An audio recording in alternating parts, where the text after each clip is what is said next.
Hey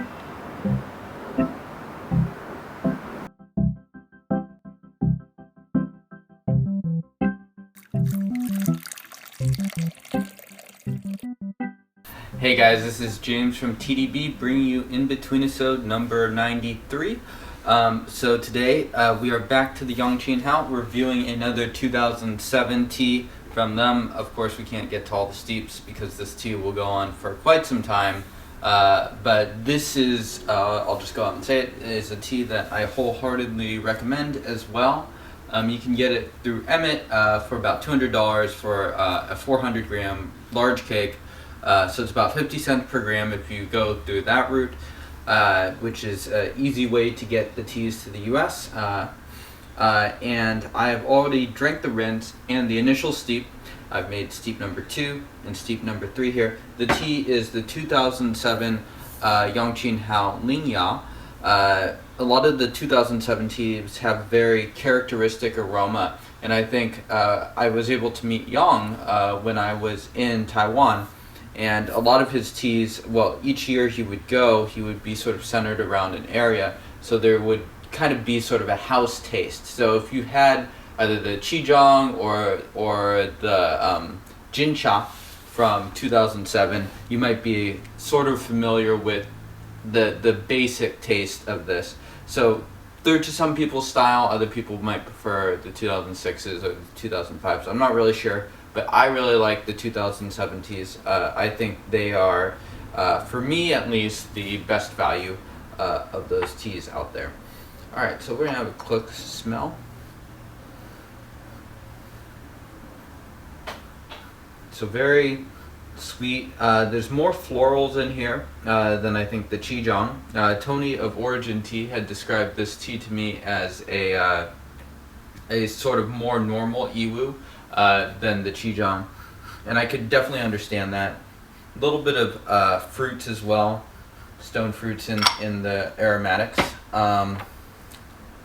Definitely a little bit more floral than the Qijang, for instance. Cheers, guys.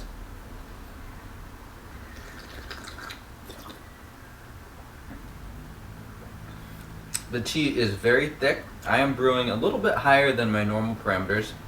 There's actually a streak of bitterness that's a little bit stronger than I'm used to for this tea. It's still very pleasant, soft in the mouth, soft, very smooth, thick. The bitterness is there, and it's sort of transforming to sweet flavors that's engulfing the whole mouth. I'm using 5.5 grams for about 70 to 75 milliliters for this Shibo. The liqueur sort of gets some, I don't know, licorice, leather aromatics to it, so a little bit darker notes.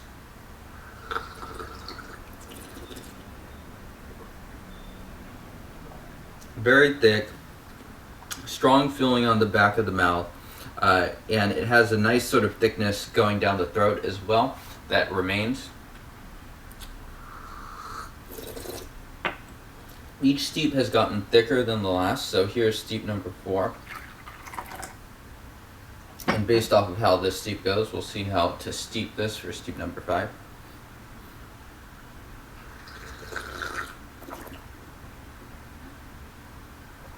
Very soft, a little bit lighter.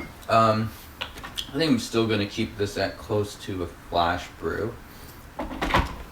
Maybe a little bit more of those darker notes in this steep.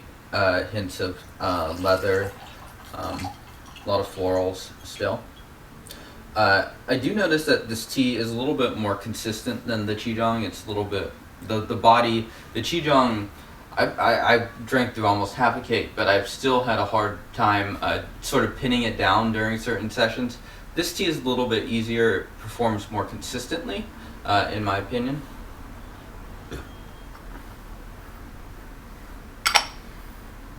Some of that menthol camphorated notes to there.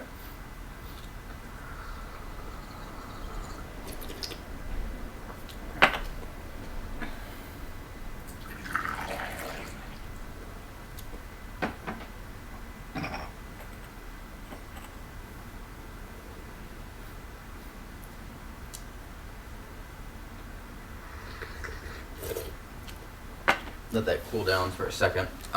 Yeah, so I think if you are still someone that's looking for sort of your first Yangqing Hao, you don't want to go for the super high-end teas, which is completely understandable, seeing as how those are usually above $300. I think that the Lingya is a good cake to try or to split with a friend or split with a few friends. I think it's very friendly. And if you can get on board with those notes. I know some people also like the Qishang from 2006, which tends to be more stone fruity, a little bit higher. That one also brews out for a very long time. So that's another one that people have liked as far as like a first Yangqing Hao to go for. That one also sells for about 50 cents a gram. I think it's a little bit over. This, if darker flavors, darker fruits, some florals, sound appealing to you, then this is a good one to have. I'm starting to feel the tea energy for sure. The tea has nice depth to it. It's definitely not the best Yangqing Hao or the best Yiwu that you can ever encounter, but I think it's a very good one for the asking price. Cheers, guys.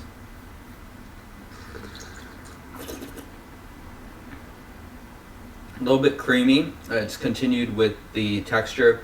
It's definitely, the bitterness is definitely slightly unfamiliar to me with this tea. It's usually not quite this bitter.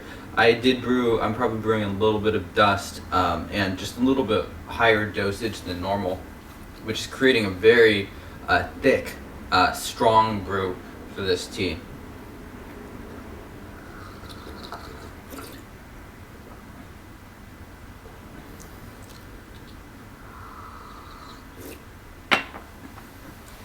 Yeah, and still quite similar to the previous steeps. All right, so we will continue to keep this at sort of the flash brew point. So firmly fits into the semi-aged Pu'erh category. The tea has not been stored in super dry conditions, nor has it been stored in sort of like Hong Kong traditional storage conditions. So brewing up sort of an orangey color.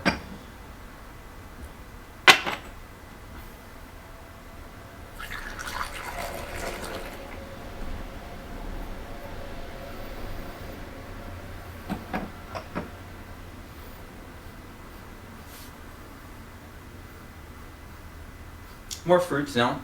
The aroma is actually quite similar to both of the other 2007, similar to the Qijang, similar to the Jincha.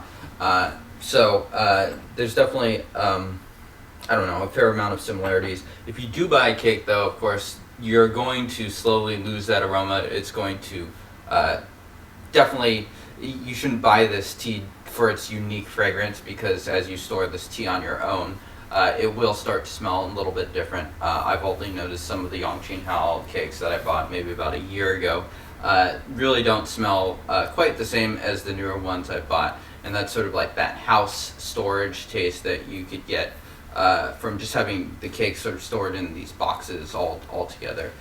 But yeah, I definitely enjoy this tea and I definitely recommend it. We'll go one more steep, guys.